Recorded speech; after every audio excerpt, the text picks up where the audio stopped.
कार्तिक मास की वो कथा जिसे पढ़ने से पूरे साल बरसती है। भगवान कृष्ण की कृपा। पवित्र कार्तिक महीना 18 अक्टूबर से शुरू हो गया है। स्नान, दान, दीपदान और भगवान विष्णु व उनके अवतार भगवान कृष्ण की कृपा दिलाने वाले कार्तिक महीने में यह कथा जरूर सुननी चाहिए। नमस्कार दोस्तों, छोटका बाबा चैनल पर आप सभी का स्वागत है। यदि आप भी जानना चाहते हैं कि आखिर क्यों कार्तिक मास कृष्ण भगवान को समर्पित है, तो वीडियो को लाइक और चैनल को सब्सक्राइब जरूर करें और हाँ, कमेंट में जय श्री राधा कृष्ण जरूर लिखे। चलिए शुरू करते हैं।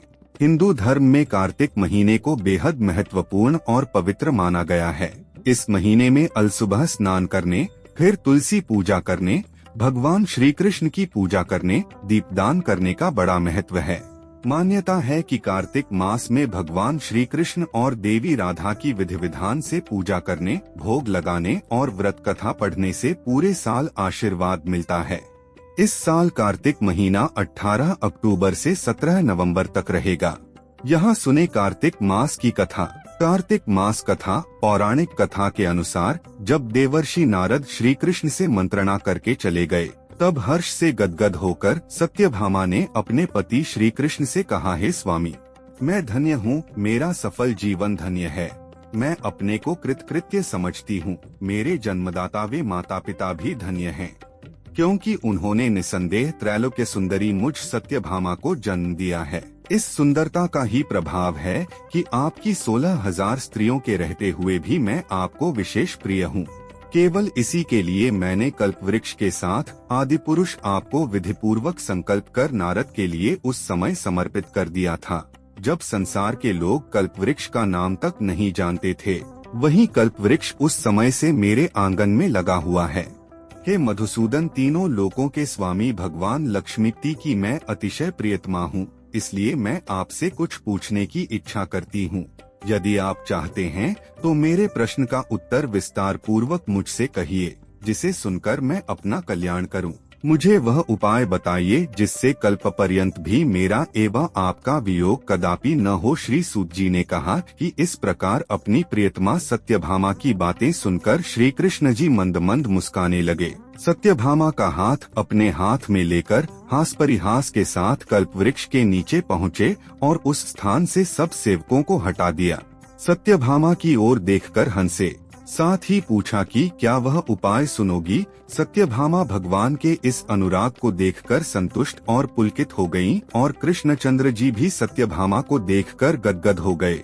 श्री भगवान ने कहा कि हे देवी, वास्तव में इन 16,000 स्त्रियों के रहते हुए भी तुम मुझे प्राण के तुल्य प्यारी हो। तुम्हारे लिए, तुम्हारी कल्पवृक्ष वाली जिद रखने के लिए देवताओं के साथ इंद्र से भी लड़ गया था। हे प्यारी, जो तुम पूछना चाहती हो तो वह बड़ी ही अद्भुत बात है। तुम्हें मैं जो किसी को न देने वाली वस्तु को भी दे देता हूँ, न करने वाला काम भी करता हूँ, छिपाने वाली बात भी कह देता हूँ, तो फिर मुझसे पूछने की आवश्यकता ही क्यों थी। तुम्हारे मन में जो प्रश्न हो पूछो, मैं कहूँगा। सत्यभामा ने कहा, हे नाथ, मैंने पूर्वजन्म में कौन सा दान, व्रत अथवा तपस्या की थी जिसके प्रभाव से मैं संसार में पैदा होकर भी संसार की बाधाओं से मुक्त हूँ और आपकी अर्धांगिनी हूँ। सर्वदा गरुड़ पर सवारी करती हूँ। आपके साथ इंद्रादिक देवताओं के यहाँ आपके जाने पर आपके साथ मैं भी जाती हूँ। यही मैं पूछती हूँ कि मैंने उस जन्म में कौन सा शुभ कर्म किया है। पूर्व जन्म में मैं कौन थी, मेरा कैसा स्वभाव था और मैं किसकी पुत्री थी। श्री कृष्णचंद्र जी ने कहा, हे प्रिय, तुम सावधान होकर सुनो। मैं तुम्हारे पूर्व जन्म की कथा कहता हूँ। उस जन्म में तुमने जिस पवित्र व्रत को किया था सो बतलाता हूँ। जबकि सतयुग का अंत हो रहा था, उस समय मायापुरी में एक अत्रि गोत्र वाला देवशर्मा नामक ब्राह्मण निवास करता था।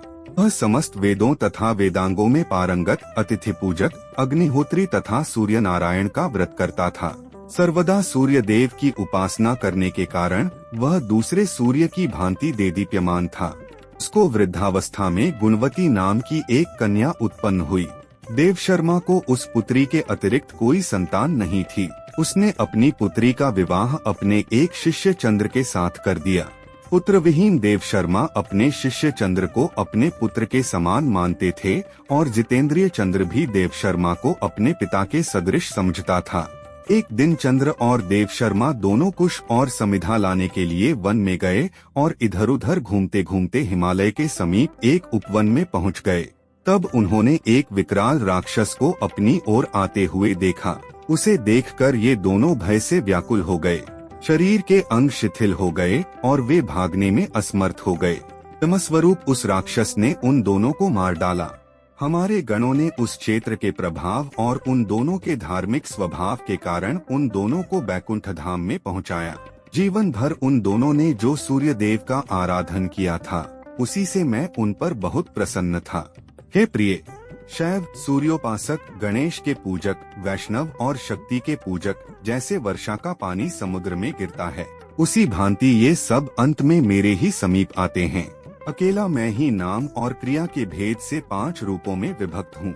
जैसे किसी का नाम देवदत्त है, वही देवदत्त किसी का बाप है, किसी का पुत्र है, किसी का भाई है और किसी का भतीजा है, लेकिन वास्तव में यह देवदत्त एक ही है।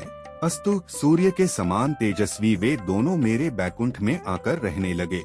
विमान पर यात्रा करते थे, उनका मेरे समान रूप था। वे मेरे ही समीप रहते थे और उनके शरीर में दिव्य चंदन लगा रहता था। तो दोस्तों, आज के लिए बस इतना ही। उम्मीद करता हूँ हमारे द्वारा दी गई जानकारी आपको पसंद आई होगी। मित्रों, अगर ये वीडियो पसंद आई हो तो वीडियो को लाइक शेयर जरूर करें और कमेंट करना ना भूलें। दोस्तों, अगर आपने हमारा चैनल सब्सक्राइब नहीं किया है तो सब्सक्राइब जरूर करें। और हाँ, लास्ट तक देखने के लिए धन्यवाद।